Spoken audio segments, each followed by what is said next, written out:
एकतर राष्ट्रवादीवर कुणीतरी करणी केलीये, नाहीतर राष्ट्रवादीच्या मागे साडेसाती लागलीये असं आम्ही नाही तर लोक म्हणतात. कारण राष्ट्रवादीमध्ये कोणताही एक दिवस भांडण, वाद किंवा मग कुठल्या सुद्धा घडामोडींशिवाय जातच नाहीये. आधी काय तर तटकरे आणि पटेलांचं प्रकरण, नंतर विधान परिषदेवरून खडाजंगी आणि आता काय तर एका खासदारकीवरून भुजबळांचा पक्षामध्ये राडा आणि त्यानंतर राजेंद्र जैन यांना मिळालेली खासदारकी. अजितदादांच्या राष्ट्रवादीमध्ये राज्यसभेच्या एका खासदारकीवरून नेमकं काय काय झालं, भुजबळ कोणत्या गोष्टीसाठी अडून बसलेले होते आणि त्यावर पक्षश्रेष्ठींची काय भूमिका होती, हेच आजच्या व्हिडिओमधून सविस्तर पाहायचंय. नमस्कार. बघा, सुनेत्रा पवार राज्याच्या उपमुख्यमंत्री झाल्यानंतर त्यांची राज्यसभेतील खासदारकीची जागा ही रिक्त झाली होती. त्यानंतर या जागेवर राष्ट्रवादीकडून सर्वात पहिलं समोर आलेलं नाव होतं ते म्हणजे अर्थात छगन भुजबळ. आणि खरं तर भुजबळांना सुद्धा राज्यसभेवर जायचं होतं असं पक्षातील नेते सांगतात. भुजबळांनी राज्यसभेवर जाण्याची तयारी सुद्धा दर्शवलेली आणि म्हणूनच सुनेत्रा पवार यांनी भुजबळांचं नाव अगदी फायनल सुद्धा केलेलं होतं. पण मध्येच भुजबळांच्या डोक्यात खूळ चढलं. भुजबळ यांनी पक्षातील वरिष्ठ नेते आणि सुनेत्रा पवार यांच्याकडे सुरुवातीला एक मागणी केली. ती मागणी अशी होती की मी राज्यसभेवर जात आहे तर इकडे राज्यामध्ये माझा पुतण्या समीर याला आमदार केलं जावं आणि त्याला मंत्रीपद दिलं जावं. आता भुजबळ यांच्या या मागणीला पक्षातील वरिष्ठ आणि सुनेत्रा पवार यांनी नकार दिला. फक्त सुनेत्रा पवारच नाही तर भाजपच्या केंद्रीय मंत्र्यांनी सुद्धा भुजबळांच्या मागणीला विरोध केला. आता समीर भुजबळांना मंत्रीपद द्यायला नकार नेमका का दिला? कारण समीर भुजबळ हे माजी खासदार राहिलेले आहेत, पक्ष संघटनेचा सुद्धा त्यांना अनुभव आहे, मुंबईचे राष्ट्रवादीचे प्रदेशाध्यक्ष आहेत. त्यामुळे एवढा अनुभव असून सुद्धा समीर यांना मंत्रीपद सुनेत्रा पवार यांनी का दिलं नाही असा सवाल भुजबळांनी सुद्धा विचारलेला.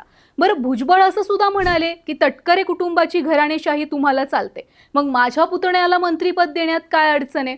भुजबळांचा प्रश्न तसा रास्त होताच, पण तरी सुद्धा भुजबळांची मागणी पक्षांतर्गत मान्य केली नाही. राजकीय तज्ज्ञांच्या म्हणण्यानुसार मराठा समाजाला नाराज करायचं नसल्यामुळे समीर भुजबळ यांना मंत्रीपद देण्याची जोखीम महायुतीनं पत्करली नाही. कारण भुजबळांचे सुपुत्र पंकज भुजबळ आमदार आहेत, छगन भुजबळ स्वतः केंद्रामध्ये खासदार होतील आणि त्यातच पुतण्याला सुद्धा जर मंत्रीपद दिलं तर मराठा समाजामध्ये नाराजी पसरू शकते. यामुळे भुजबळांची अट ही फेटाळली गेली. पण ती अट कुठली होती? तर पुतण्याला मंत्रीपद द्यायचं की नाही ती. आता अट फेटाळल्यामुळे राष्ट्रवादीच्या कोर कमिटीच्या बैठकीमध्ये भुजबळांनी थेटपणे राज्यसभेवर जायला नकार दिला. आता राष्ट्रवादीकडे दुसऱ्या उमेदवाराचा पर्याय असणं यावेळी खूप जास्त गरजेचं होतं. कारण जर वेळेमध्ये उमेदवार दिला नसता तर भाजप या खासदारकीवर चांगलंच नजर ठेवून होतं. भाजपला राष्ट्रवादीच्या पारड्यातली खासदारकी ही नवनीत राणांच्या पदरामध्ये टाकायची होती.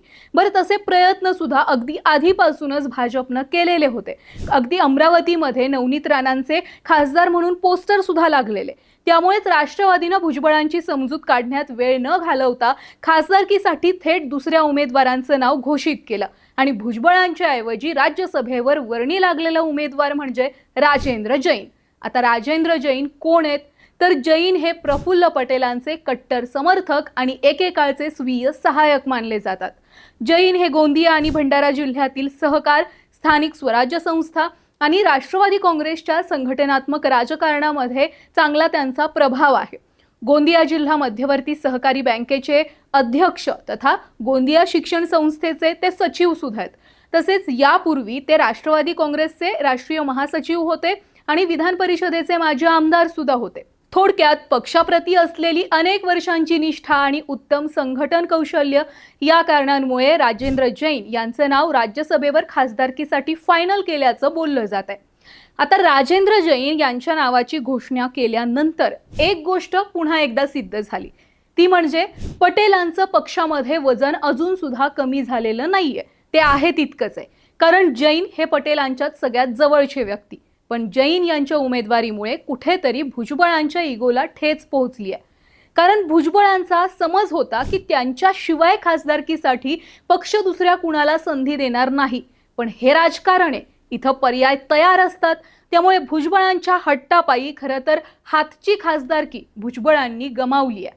कसं आहे, पुतण्याला मंत्रीपद देण्याचा हट्ट करण्यापेक्षा त्याला पहिल्यांदा आमदार म्हणून निवडून आणलं असतं तर ते भुजबळांच्या फायद्याचं होतं. कारण एकाच घरात 2 आमदारकी आणि 1 खासदारकी आली असती. पण केवळ मंत्रीपद पदरात पाडून घेण्यापायी भुजबळांनी दोन्ही संध्यांना लाथ मारली. आता यापुढे भुजबळ काय करणार हे महत्त्वाचं आहे. म्हणजे रागात येऊन पक्ष बदलणार की आहे त्यामध्येच समाधानी राहणार. पण तुम्हाला एकंदरीत काय वाटतंय? भुजबळांची अट सुनेत्रा पवार यांनी मान्य करायला हवी होती का? भुजबळांची अट ही होती की त्यांच्या पुतण्याला समीर भुजबळ याला आमदार करून त्याला मंत्रीपद दिलं जावं, की भुजबळांचीच ही अट अगदी निरर्थक होती? तुमची प्रतिक्रिया कमेंटमध्ये नक्की सांगा. आणि हो, ऑनलाईन नेताला फॉलो आणि सबस्क्राईब नक्की करा. तुम्ही व्हिडिओ पाहता पण सबस्क्राईब करत नाही, त्यामुळे आठवणीने सबस्क्राईब करा.